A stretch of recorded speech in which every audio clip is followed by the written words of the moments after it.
आज की कक्षा में हम लोग छायावाद की जो काव्यगत विशेषताएं हैं उन पर चर्चा करेंगे। पिछली कक्षा में आप लोगों ने ये देखा जाना समझा कि भाई छायावाद का उदय हिंदी साहित्य के पृष्ठभूमि पर या हिंदी साहित्य के पटल पर क्यों हुआ और उसकी क्या क्या परिभाषाएं थी, किन परिस्थितियों में उदय हुआ, उस पर हम लोगों ने देखा जाना समझा।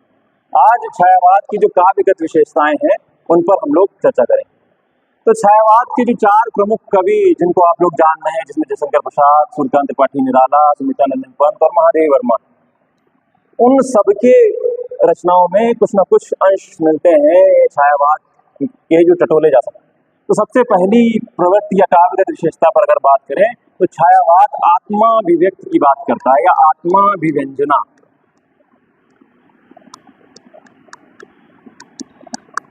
छायावाद में सामूहिकता से ज्यादा जो छायावाद के कवि हैं वो वैयक्तिक चेतना से ज्यादा अनुप्राणित हैं। जैसे मैं शैली अपनाई, देखा एक दुखी निज भाई, दुख की छाया पड़ी हृदय में, झट उमड़ वेदना आई, मैं शैली अपनाई, है ना।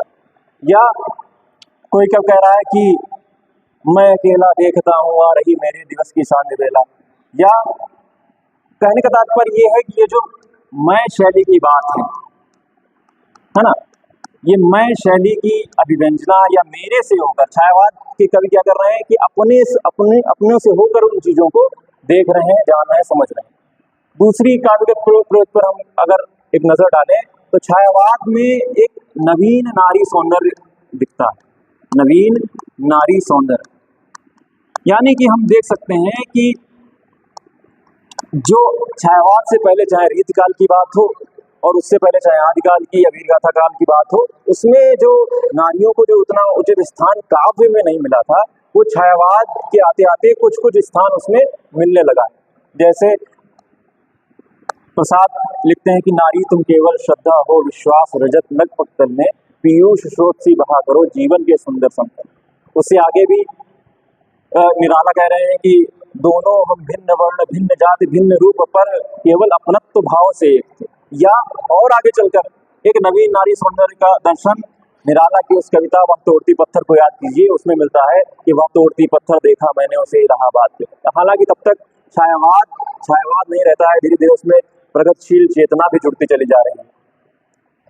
तीसरा हम कह सकते हैं कि छायावाद में क्या है, रहस्य भावना मिश्रित है। रहस्य भावना मिश्रित है। रहस्य भावना कैसा? रहस्य क्या है कि वो जो अनंत अज्ञात है उसको जानने की उत्कंठा, तोड़ दो या क्षितिज मैं देख लूं उस और क्या है।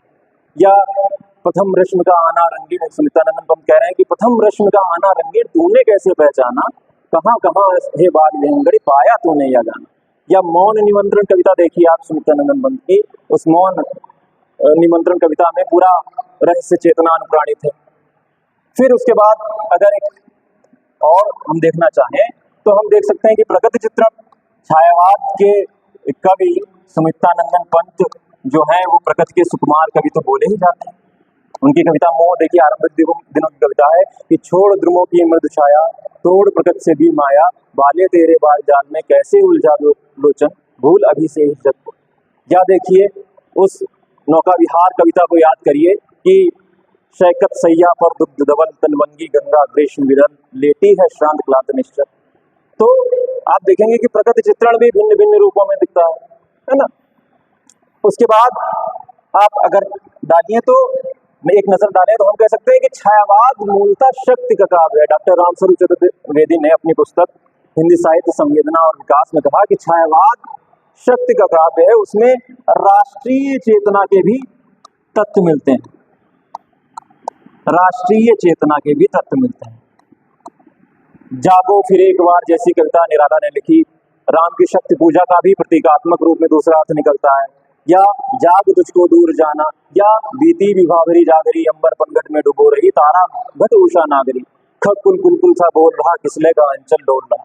तो कहने का तात्पर्य ये है कि छायावाद के कवि भले ही लाक्षणिकता में बातें कर रहे हों या प्रतीकात्मक शैली को अपनाए हुए हों, लेकिन वो वास्तविकता में क्या कर रहे थे, एक राष्ट्रीय चेतना की बात कर रहे थे और राष्ट्र को आजादी के मार्ग पर अग्रसर करने की बात कर रहे थे। इसी छायावाद के समानांतर रूप में आप देखें एक राष्ट्रीय सांस्कृतिक काव्य धारावाही, इसमें माखनलाल चतुर्वेदी, बालकृष्ण शर्मा नवीन, ये लोग पुरजोर रूप में केवल शक्ति, केवल राष्ट्र चेतना से ही जुड़ी हुई बातें कर रहे थे। तो कहने का तात्पर्य यह है कि हम अगर छायावाद की प्रवृत्तियों पर संक्षेप में अगर चर्चा करना चाहें तो कुछ इस तरीके से हम देख सकते हैं।